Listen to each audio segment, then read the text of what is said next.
Suite à ce refus, les militants de la Coordination nationale pour les libertés et la transition démocratique ont organisé une marche symbolique vers la grande poste d'Alger pour dénoncer une atteinte aux libertés politiques, mais aussi un comportement qui la classe politique de tenir ses activités. Arrivés sur les lieux, les leaders de cette coordination ont pris la parole au cours d'un petit rassemblement. Le refus de la wilaya d'Alger d'autoriser cette rencontre est, selon le secrétaire général du mouvement d'Ennahda, Mohamed Douibi, anticonstitutionnel. Il s'agit d'une transgression de loi de la République et d'une preuve formelle de la fermeture quasi totale au champ politique.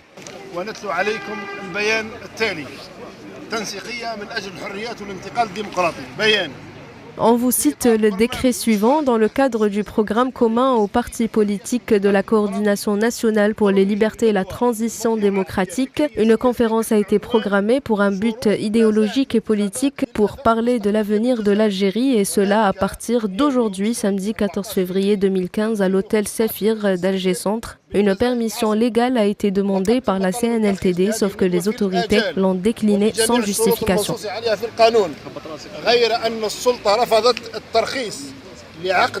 Selon Djilali Sofiane, président de Djil El Jadid, d'accuser le pouvoir de pousser l'opposition vers la rue au lieu de nous laisser organiser des conférences, et nous pousse vers la rue, a-t-il dit. Il est à signaler qu'une marche se prépare pour le 24 février prochain pour dénoncer le projet de la révision constitutionnelle et celui de l'exploitation du gaz de schiste.